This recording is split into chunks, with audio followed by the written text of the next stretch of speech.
Okay, so just a couple of quick announcements before we get started. First, as Megan has noted, yes, paper revisions, if you're going to do them, are due on Monday, right? And you can get up to a full letter grades improvement if you do the revisions.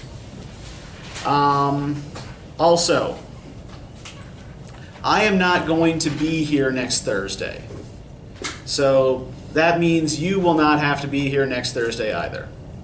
You can show up if you want to, but the room will be dark and empty. And there will probably be a sign on the door asking you why the hell you were here. But yeah, since I won't be here, what that means, like, we'll still be looking at Kalidasa's Shakuntala, but we're just going to do the whole thing on Tuesday when we come back. So read the whole play for Tuesday the 4th. Right, so you have a little bit of extra time there to get all of that done, right? We just won't be breaking it up into two. The other thing that I need to tell you, we will have at least one, possibly two, maybe three job candidates coming in over the next couple of weeks to teach a sample class, right? We've decided, hey, why not just throw them right to the wolves and see what happens. So when they come, and they will be coming probably between the 4th and the 13th, the dates aren't quite worked out yet, but when they come, right, please be nice to them. We want them to think this is a good and nice and happy place to work. Is it not? Well, I mean, don't I look happy? well, I mean, to be fair, they're making more than some of the tenured people right off the bat. Well, pay structure is a little bit different. Well, anywho, right? Whatever we'll be doing on those days, right, will just be the normal thing that's on the syllabus. It's just they'll be teaching it instead of me, right? So I will still be expecting you to take notes, to be polite, to be attentive. In fact, be more polite than you are to me. Not that you're not polite, but... Like, we don't want them to think that the job is too good, because then they might not be able to hack it later on. Can't deal with the disappointment. Right. Yes, Darlene, then John. If they don't go over something that you were planning on testing us on, will you change that where you are no longer testing on it? Yeah, make sure that it's included. Here's one of my dirty little teaching secrets. I typically don't actually write the exam until a few days before I'm actually going to give it. So I can then reflect back on what we've actually done in the semester and make sure that I'm testing you on things that we actually talked about. Okay.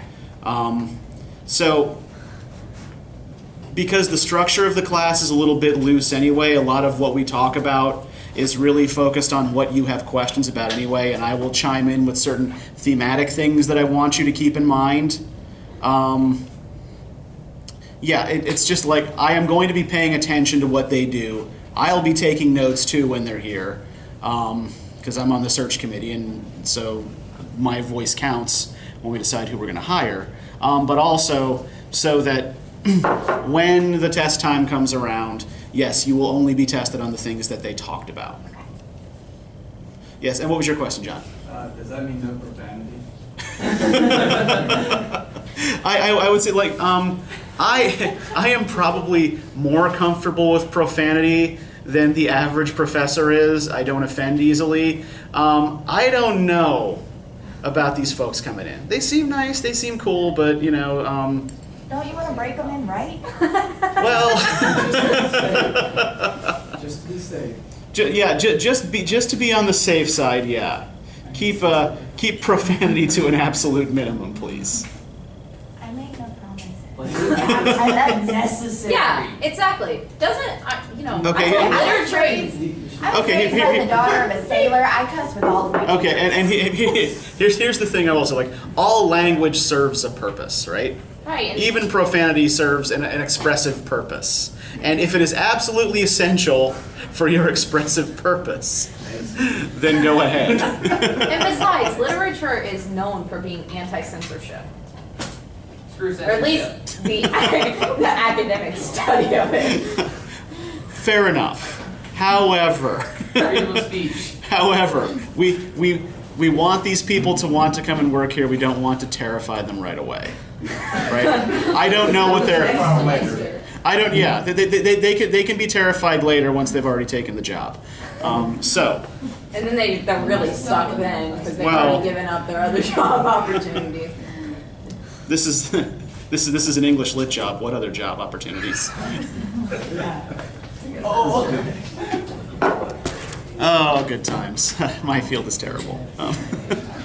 All right. So.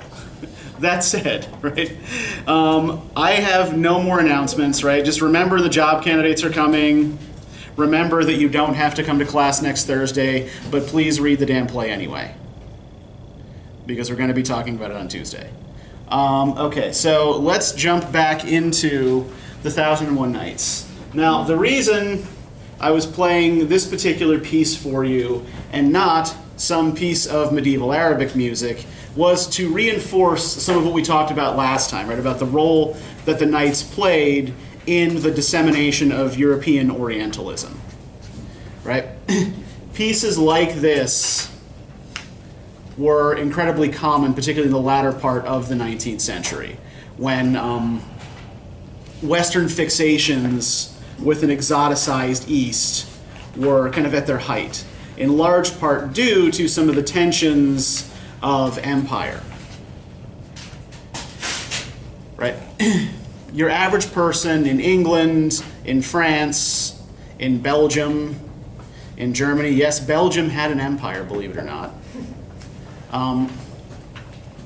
Really, their lives changed a great deal in the 19th century as they had access to goods year-round that they typically could only access seasonally, and to certain luxury goods that could now be produced with materials taken from these colonial territories, right? So Orientalism as a discourse served a purpose in justifying colonial activity, right? Because these people are different from us, and as we see it in various ways inferior, right? We can not only take and disseminate their cultural products for our entertainment, this also justifies our coming into their land and imposing our culture and customs on them as a sort of corrective. Is there ever any reason why that particular beast is named after Charizard? Because it didn't really, to me, it didn't sound like it really fit with the way she's portrayed. Yeah, well, the thing about music generally is that, like, there are, sort of what are called tone poems that are, and this is an example of a tone poem, that are often based on a narrative, but music being non-linguistic and non-visual, like just a purely auditory sensation, isn't usually very good at conveying narrative, unless you've got lyrics attached to it.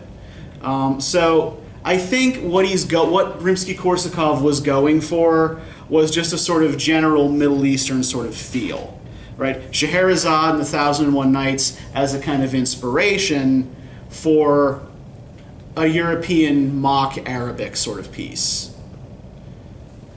Any direct resemblance between this piece of music and the Knights is probably purely coincidental. Though I do I remember hearing this particular piece of music for the first time when I was a kid in the 1980s. My dad had this kind of Orientalist fantasy video game. It was called Alibaba and the 40 Thieves. And you were supposed to guide this little pixelated character through a dungeon to find the Princess Boudir and bring her back to her father, the Sultan. And I remember my dad staying up for about 72 hours straight trying to solve this stupid game. But this was the music that blared from the Apple IIe speaker. Isn't it supposed to be one of the, I remember hearing, I finally remembered why the piece sounded so familiar. Uh-huh. Isn't it supposed to be like one of the hardest violin pieces of music? I think what you're thinking of is The Flight of the Bumblebee, but that's also a Rimsky-Korsakov piece. It's in another longer piece called The Tale of Tsar Sultan, which is based on Russian folklore. But right, so Orientalism, fun stuff. So how'd the reading go for you today? Kind of felt like reading Inception. Pardon? Kind of felt like reading Inception. Okay. How so? Well, just the whole, it kept going, the nesting dolls thing you were talking about earlier. Yeah, But it yeah. starts out with the fisherman and the demon, then it goes to King Yunnan and the sage. Uh-huh. And you think it's going to go to a different one, but it doesn't. And then it goes to Yeah.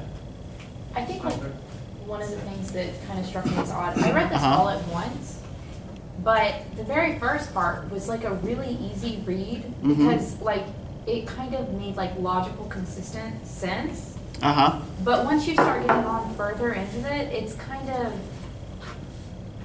it's harder to keep going. Yeah, the further you get, the further it gets away from that frame story, right? Right. There are thematic similarities between these later tales and the frame story. But yeah, it gets harder and harder to see that point of origin, right? That tale about these two kings hacking women's heads off in India during the days of the Sassanid Empire recedes further and further into the background.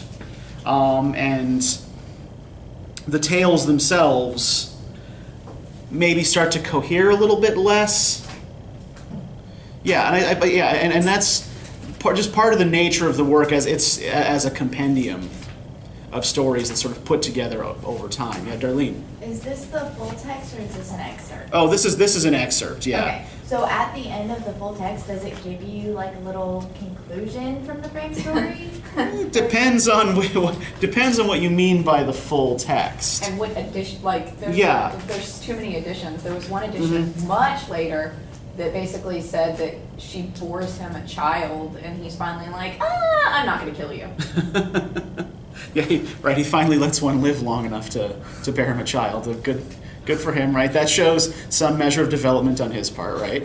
But yeah, I think the idea of editions here, if we're not let's not even think of this in terms of editions necessarily. Like, there are widely variant versions of this collection that contain different tales.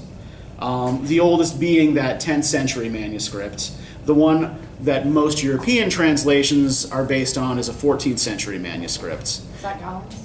Galland's is based on the 14th century manuscript. I think the 10th century the 14th century manuscript I think is the Syriac manuscript. I don't know. It's in a library in France. All I know is the research showed that like Galland's sayings was mainly based on one work, but they think there might be a parallel one that was lost. That Right. Well, and there were in the Arab world in the Middle Ages lots of these story collections. Some of them bound together by a frame story, some of them not. There's another one, for example, that was just a new translation that was just published called News of the Strange. That does not have the same sort of framing device that the Knights does, but it does have that same kind of nested narrative style. So what we're seeing, again, the frame device is just a means to link together a bunch of stories that were not originally related to each other and that come from a variety of different sources.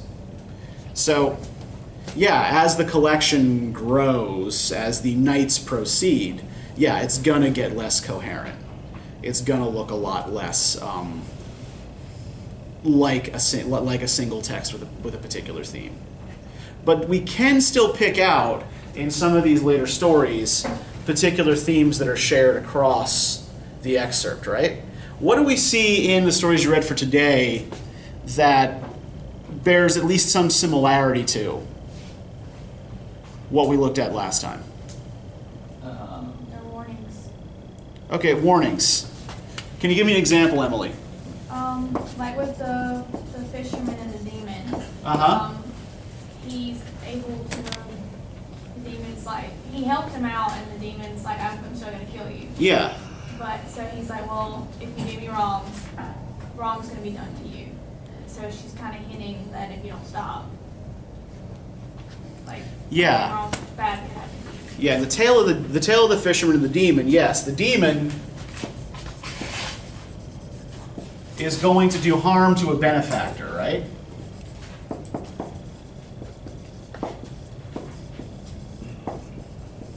The demon has been done a good turn by the fisherman,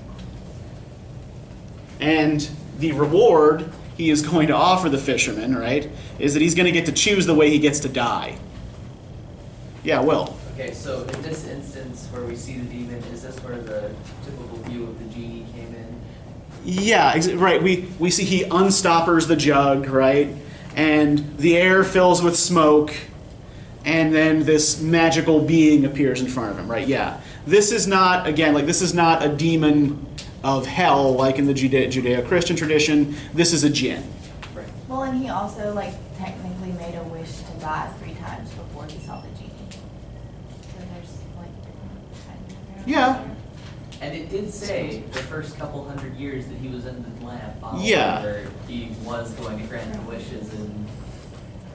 Yeah, he's been in that jug a very long time, right? 800 years or something. Yeah. And, you know, okay, granted, if you were in a jug at the bottom of the ocean for 1,000 years, you would probably be pretty pissed at the first person to let you out as well, right?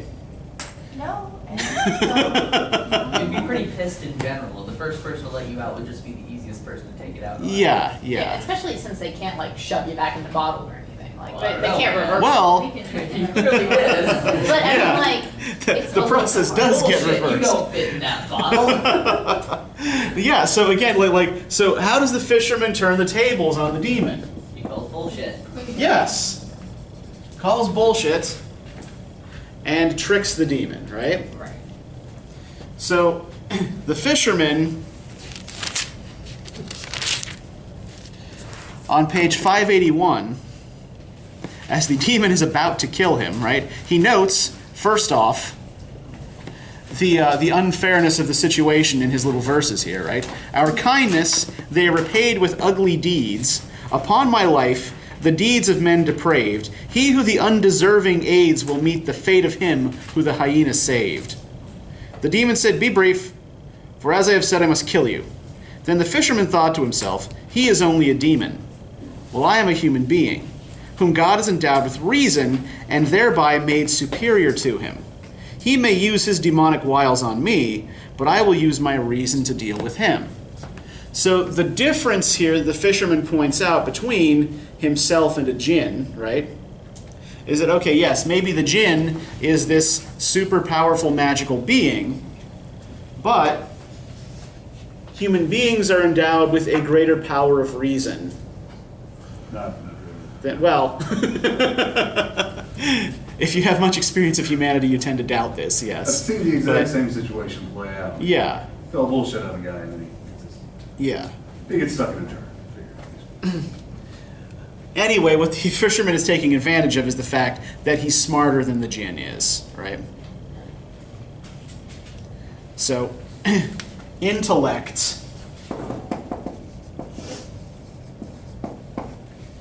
trumps brute force. Yeah. I'm not sure if I'm the only one that feels this way, but when I was reading about this fisherman, Mhm. I honestly got this overall feeling like he doesn't have true like faith, like you were talking about, Okay. because like he's casting this net Mhm. and he wants a direct response. He wants to cast his net and he wants to get fish, and Yeah. he's not necessarily really, in my mind, attributing the fact that he's not getting fish to the fact that God apparently wasn't going to let him have fish that day. Mhm. He instead only really kind of gave credit to God when he's Mm-hmm. casting in this heavy net and not necessarily like. Well, you know, I think that there are a couple of things to note here that the fisherman is doing, though. At what times of day does he cast his nets? 4 times a day. During the time when he's supposed to be praying. Yeah, he's always casting the net at prayer time.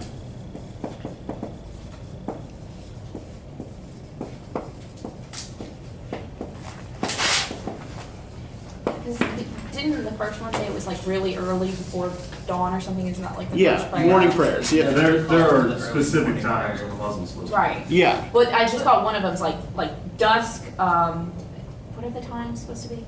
Morning, noon, Midday, afternoon, evening, something like that. Okay, but like in the lines, he says like your livelihood's not in your hands, like Mhm. it's our fate, somebody can do this and somebody can do that, so like, he, like, even though he's not catching the fish, like, he's still saying, okay, well, that's what you want, like, just go ahead and kill me now since you're not gonna get the fish. So like, he's noting like, that God's still in the power of getting the fish, Mm-hmm. so. And when we think about fishing as a profession, as like the peculiarities of fishing as opposed to, say, hunting, right? If you're out hunting on dry land, you can track an animal, right? If there are animals in the territory where you happen to be, if you are skilled, you can find them.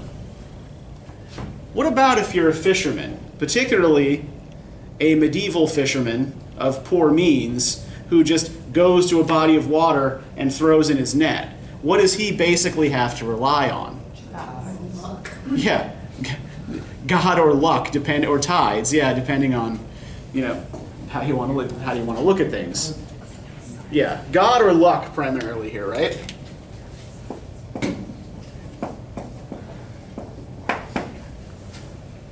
Right? Either I'm going to get fish or I'm not. What's that? Or your SOL. Yeah. And it seems like much of the time, this poor schmuck is SOL, right? Right. He's casting his nets, and he gets nothing.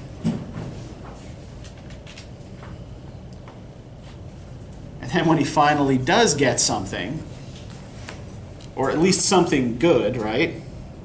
Maybe, Copper. it tries to kill him. Okay, but we could totally take this religiously and say that him not getting fish had nothing to do with him and everything to do with the demon. And that was his way, because he says, if you let me go, God will reward you. If you don't, you're going back in the bottle. Yeah. So it could have nothing to do with the fisherman and everything to do with the demon. Mm-hmm. Well, they both get rewarded, though, right? Kind of. Yeah. The demon gets to go free. Yeah. The fisherman, yeah. Fisherman gets a lot of money. He's got some issues with the king after that. Things start going weird. A few. Plot twist, those fish weren't really fish. Yeah, so you do kind of feel sorry for those fish that got cooked in the king's kitchen. And then they didn't even get But eaten. yeah, just fish people going to waste. Oh well, sucks to suck. Yeah. But yeah, by not killing the fisherman, the demon gets to have his freedom, right? And as a reward for freeing the demon, as a reward for doing well, right, for doing good to another being, the fisherman is shown this little patch of land, which will also end up doing a good deed for this young king who's been turned to stone, right? So there's this sort of chain of benefits leading from the fisherman and the demon, right? The fisherman's arguably good deed towards the demon has a kind of ripple effect, right? Now, what's the point of the story of the king and the sage that's nested into this? It's the same Enchanted King. Not the tale of the Enchanted King, the tale of King Yunnan and the Sage Douban, yeah. It's the same point, though. No, it's don't do something you'll regret. Or that's the point. Do unto others Damn, as you would too many have points. us do. Yeah, we could probably boil it down to some sort of simple moral point, right? But there are some weird things kind of going on in this tale as well, right? What is King Yunnan's problem? That's leprosy. Leprosy, yes. And what is leprosy? His body's Disgusting right. skin disorder. Decaying skin. Yeah, your skin and your flesh rot on your body while you're still alive, right? And fall off. Like it's Yeah. so morbid. Ugh. Is that still a thing today? Oh yeah. They didn't get rid of it, like. It's just curable now, isn't it? Well, it's treatable. It's not really curable. And it's hard to contract it. Most people who contract leprosy are in contact with the disease as children in some way, right? And then they don't develop it until later on. You don't find much leprosy in wealthy countries. You find it mostly in sort of various parts of the developing world. And I think it sometimes has to do with conditions of poor sanitation. Back in the days, though, wasn't that considered like a sign of wisdom or something?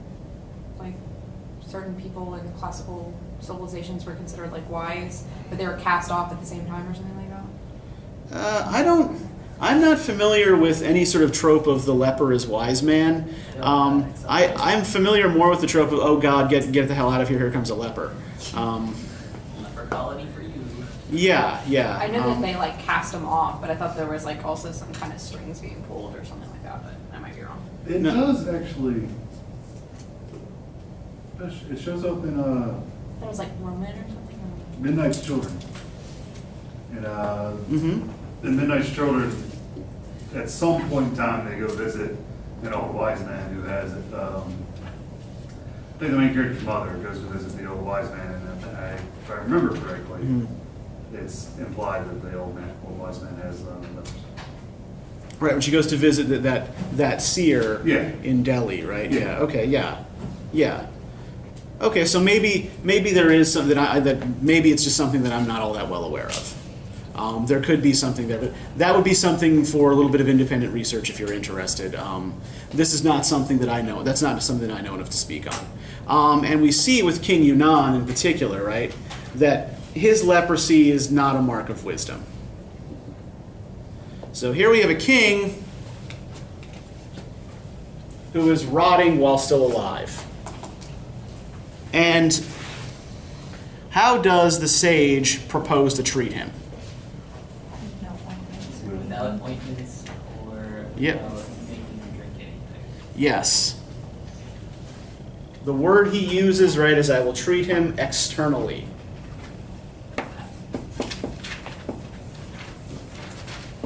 Right, he devises this clever little system, right, with a polo mallet and a ball. And he sends the king off to his polo grounds to go knock the ball around for a little while. And it's like, okay, once you start to sweat, go home, take a bath, get some rest, Boom, done. and you'll feel better. And it works, right? The king does feel better.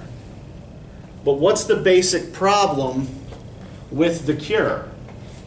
It looks like it works pretty well, right? I mean, hell, this is a guy, in the 8th or 9th century curing leprosy. It's a pretty big deal, right? But the nature of the cure matters. The fact that the cure is external, right? He doesn't cure the fact that the king is paranoid and not that bright. Yes, he can fix what's physically wrong with the king. He can't fix what's wrong with the king internally. And what's really wrong with the king internally is the same sort of ingratitude that the demon shows to the fisherman. Right.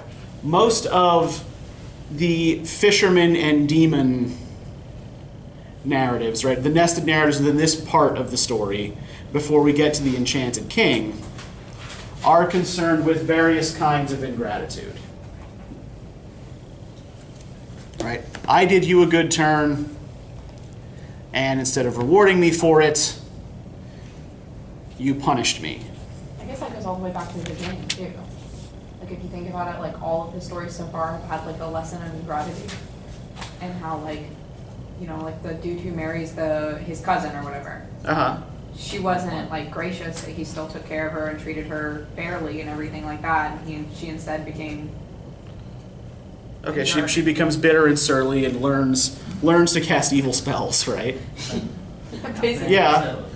Yeah, and the brothers of the second old man They weren't are gracious. not grateful for the help their brother gives them. Right? In general, right, we see the generous prosper.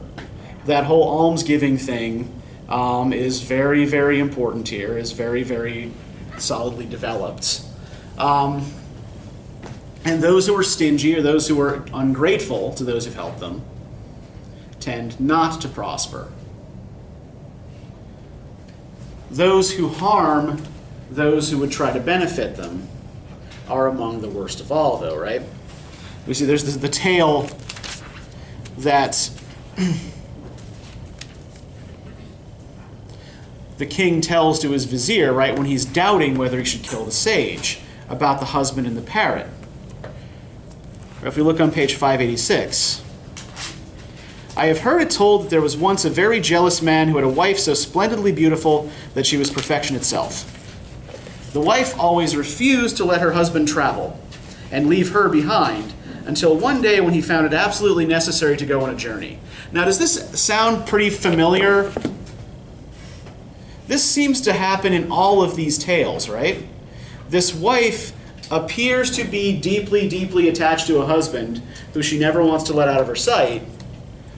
But then the minute he is out of her sight, yeah, she's off committing adultery, right?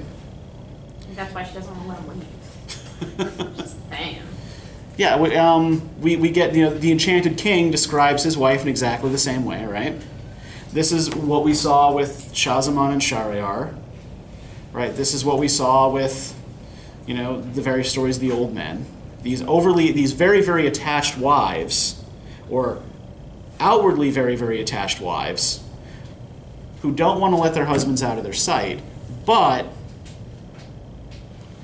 still have lovers on the side, right? So does that mean, like, for this culture, do they, like, sexualize women, whereas, like, in Mesopotamian, like with Lysistrata, like, the men are sexual beings? So are they trying to say that it's the women? Well, remember that the sexual stereotype in Lysistrata, right, is that women are hysterical and oversexed, right? Right. That their sex drives overpower their brains, whereas men are logical and rational and reasonable. I don't think it's quite the same thing here. I think what it has to do with instead is a sort of relationship of control and dominance, right? If the woman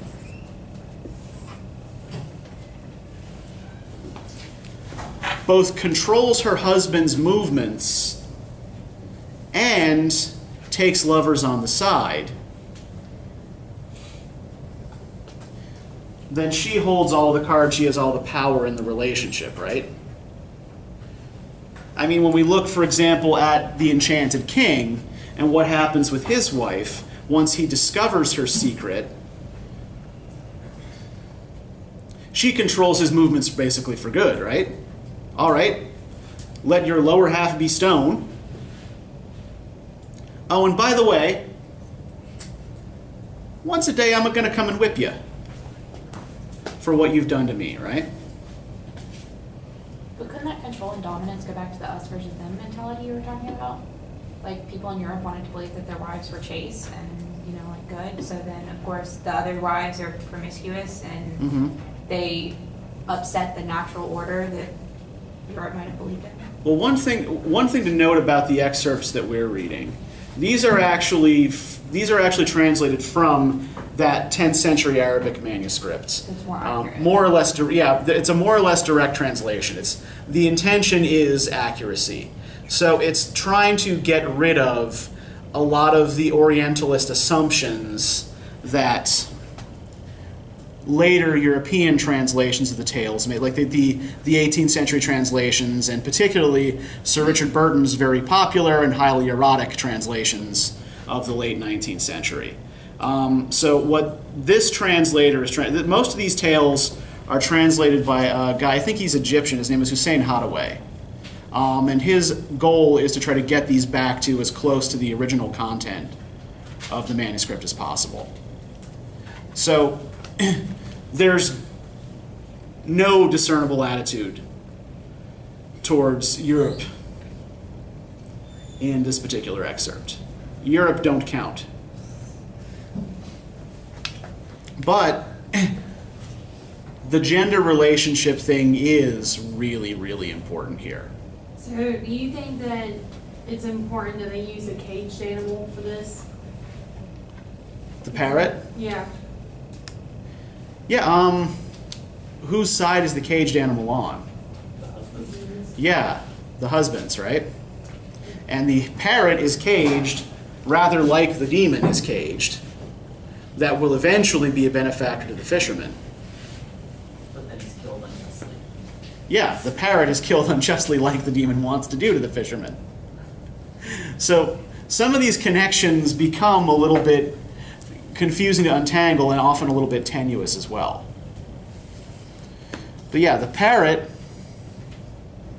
is deceived by the wife, and the husband takes his anger out on the parrot. He takes his anger out on the wrong person, the wrong creature. The one that wanted to benefit him is the one that suffers. Now, if we look at this whole control and dominance thing, though, there's a chain effect here, too, as well, right? On the one hand, by and large, the women dominate their noble husbands, their highborn husbands. But who then dominates these women? Their lovers. Yeah.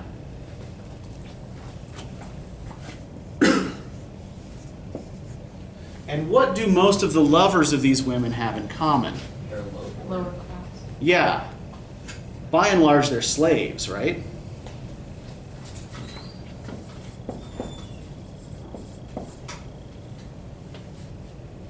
So what we have here is a complete inversion of the typical medieval Arabic social hierarchy, right? The king, who's supposed to be running things, is both dominated and cuckolded by his wife, who is in turn having sex with a slave behind his back. Pardon? Well dang. So, when the king is thus controlled, right, when the king is thus reduced to the bottom of the heap here, society seems to go out of whack. Right? We get a picture of that when we look at, the Enchanted King's palace and what's become of his kingdom, right? The islands that his father ruled are transformed into hills. His people are transformed into fish. The color of each fish is determined by the religion they followed when they were human, right? And he himself is locked in this palace of stone. Now,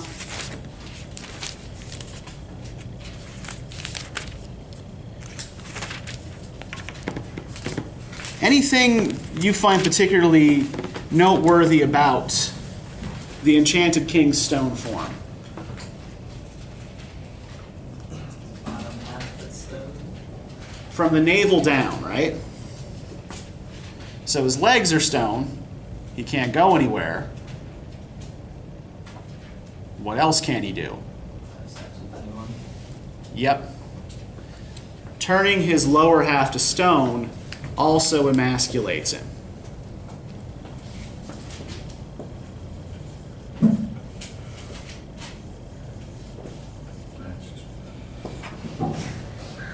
You know what I was thinking the exact opposite. I was like, it's kind of nice to see like women dominating men in some of this early literature.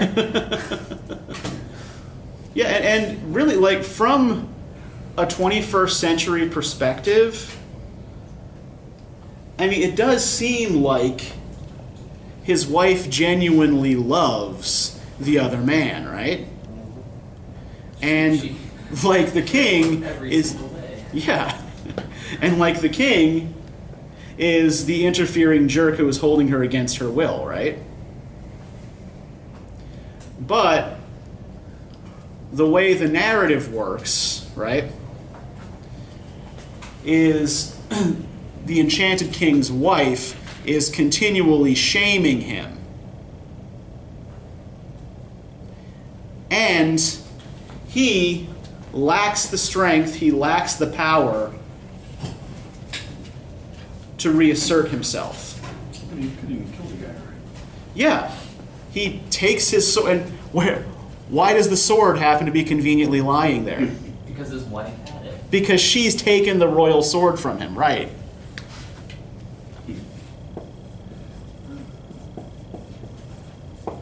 She has taken away the royal sword, brought it with her. So that means she has the power to control with the royal sword. That means she has the power. Yeah, she's essentially taken on the king's prerogative there, right? That's his sword. That's the symbol of his authority, and right, it's also a masculine symbol. And when he grabs the sword and tries to kill her lover, yeah, he funks the job, right? So why didn't he, like King Charizard and Charmin? Don't squeeze the Charmin, yeah. Anyways, like when they found out their wives were cheating, they killed their wives and their lovers. Yes, Why they didn't did. he kill his wife and try to kill the wife. Yeah, well, it says he tries to kill them both, right? And yet his wife shied away and he didn't try and hit her again. Yeah. Once he thinks he's killed the lover, even though he's failed, he thinks that's good enough, Oh, close enough. right? And then she goes into mourning for years. He knows exactly why. He built... Got to work to a whole new level. Yeah, he builds the mausoleum she asks for. And right, does nothing to reassert himself. Right, does nothing to reclaim any sort of power or authority. So,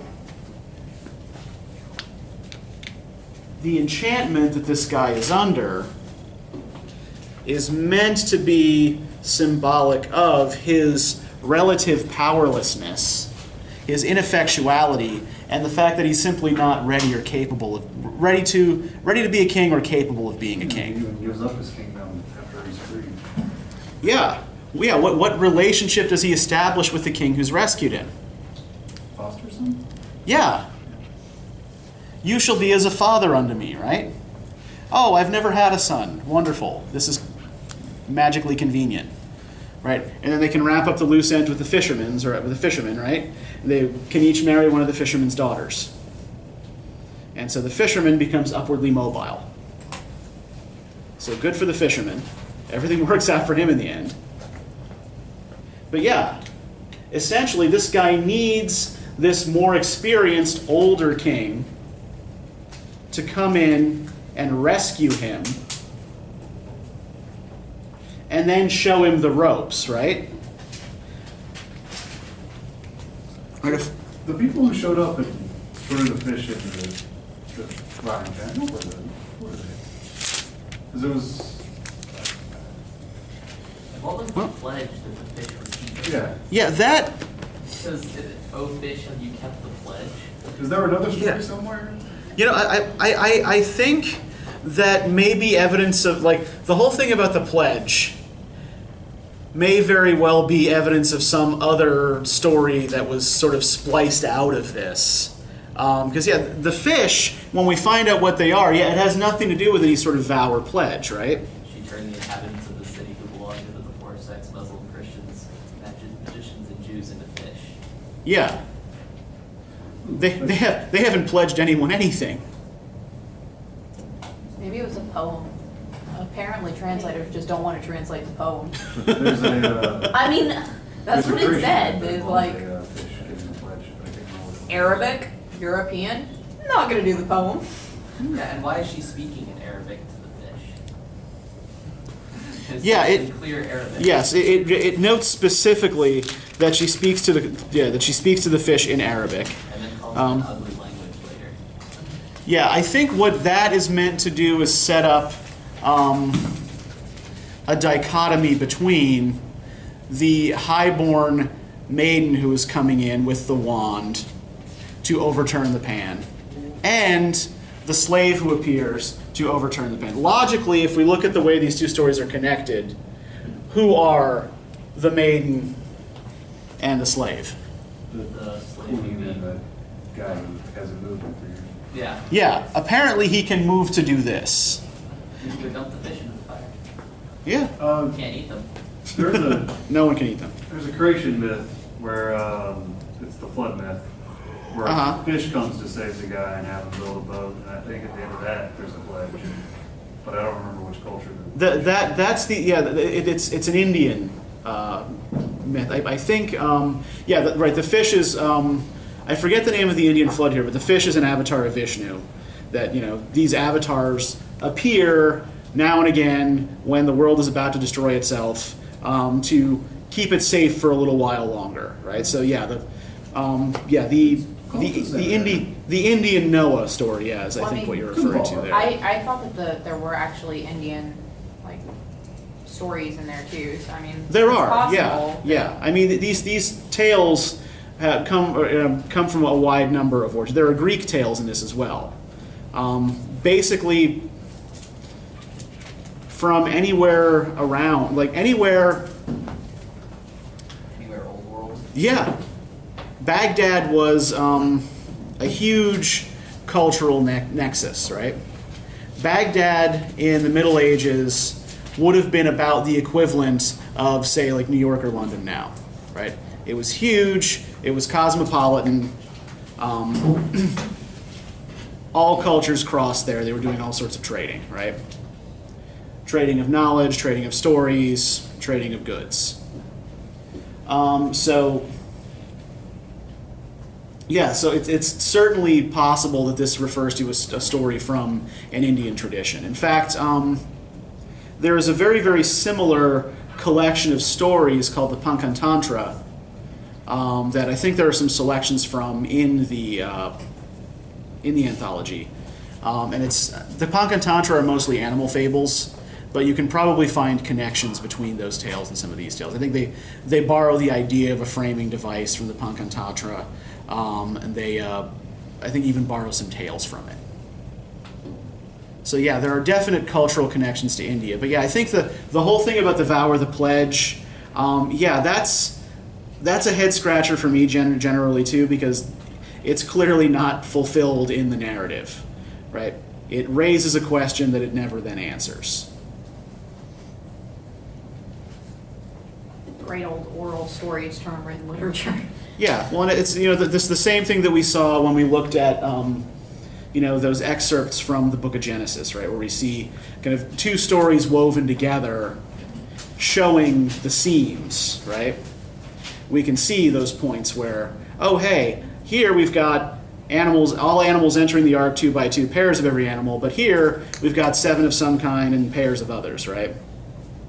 Where you've clearly taken 2 different accounts and just spliced them together. I like the 2 creations of man. Yeah, or the 2 creation stories, yeah. Right, it's another good example. So yeah, I think we can say that the maiden and the slave who come and overturn the pan are the same ones who are tormenting the Enchanted King. But who knows what the pledge is? The fish don't seem to have had any say in being turned into fish.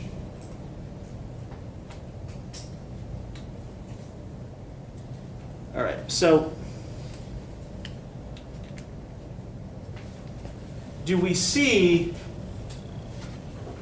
the social order restored at the end of this particular story chain? When we get to the end of the Fisherman and the Demon chain.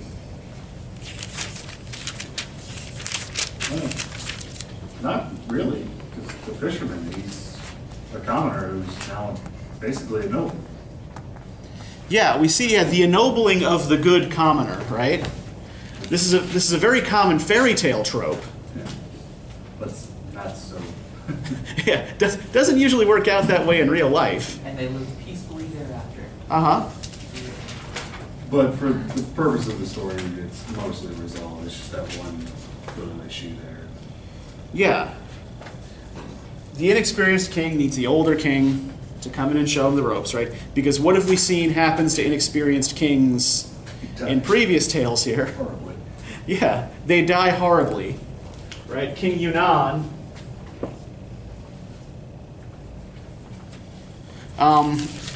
It's kind of amazing how dumb someone who runs a kingdom can be. Right? Well, I guess if you've known any royals or rich people, maybe it's not that surprising to you. I mean, he basically created a self-fulfilling prophecy. Uh-huh. Oh, I'm worried he can kill me with anything. Yeah. So I'm going to kill him, so he can't kill me. Yeah. So I'm going to lick my fingers and then touch this book that he told me to look at. I mean, it's a logical standpoint, though. If I kill you, you can't kill me. Yes, but why am I going to listen to you while I'm killing you? He also concedes that Douban can kill him if he can cure me externally, right? With a mallet and a ball, he can kill me with anything. What kind of king turns his own pages anyway? That's true, yeah. Doesn't he have a royal page turner? He's a king. Why does he need to learn how to? Yeah, why does he need to know how to read? That's what you have sages for. But yeah, he is so excited by the prospects of this magical book that Douban has promised him, right?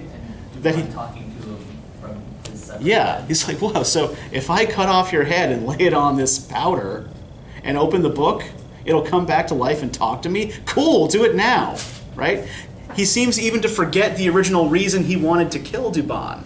He literally says he wants to kill him to satisfy his curiosity. Yeah. As I said, how stupid can you be? Right, if we look, here on page 590, right? The king was greatly amazed and said, "Is it possible that if I cut off your head and, as you say, open the book, read the third line and speak to your head, it will speak to me? This is the wonder of wonders." Then the king allowed the sage to go and sent him home under guard. The sage settled his affairs, and on the following day returned to the royal palace and found assembled there the princes, viziers, chamberlains, lords of the realm, and military officers, as well as the king's retinue, servants, and many of his citizens. The sage Douban entered, carrying an old book and a coal jar containing powder. He sat down, ordered a platter, and poured out the powder and smoothed it on the platter. Then he said to the king, "Take this book, your majesty, and don't open it until after my execution. When my head is cut off, let it be placed on the platter and order that it be pressed on the powder. Then open the book and begin to ask my head a question, for it will then answer you. There is no power and no strength save in God the Almighty, the Magnificent. For God's sake spare me, and God will spare you. Destroy me, and God will destroy you," right? He even warns the king after he gives him this little temptation, right? But he basically equates himself to God. Come on. Spare me and I will spare you. Because he's already given him the book. Destroy me and I will destroy you. Mm-hmm. But remember that from this particular cultural point of view, everything that happens because God allows it, right? Everything that happens is essentially in God's hands. The king replied, "I must kill you, especially to see how your head will speak to me." Then the king took the book and ordered the executioner to strike off the sage's head. The executioner drew his sword and with one stroke dropped the head in the middle of the platter, and when he pressed the head on the powder, the bleeding stopped. Then the sage Douban opened his eyes and said, "Now, your majesty, open the book." When the king opened the book, he found the pages stuck. So he put his finger in his mouth, wetted it with his saliva, and opened the first page, and he kept opening the pages with difficulty until he turned 7 leaves. But when he looked in the book, he found nothing written inside, and he exclaimed, "Sage, I see nothing written in this book." The sage replied, "Open more pages." The king opened some more pages, but still found nothing. And while he was doing this, the drug spread through his body, for the book had been poisoned, and he began to heave, sway, and twitch. Now, what's significant here is not just the fact that the book is poisoned, right? We know Douban can do this because he did something similar with the mallet. What else is significant about the book that the king is leafing through? It's hard to turn the pages, so he has to like lick his fingers. Yeah, that's how the chemical reaction works, right? He keeps putting the poison in his mouth. Oh, somebody had to touch the pages. Yeah, exactly. Touch the right. Lick my finger to wet the page and turn it so they don't stick together. But what else is important about the book? Didn't you just say there was nothing in it? There's nothing in it. Yeah. He doesn't know that there are no words. He's Yeah, the book is empty. So this secret of secrets that Douban has promised him, right? This tome of wisdom, there's nothing in it but poison.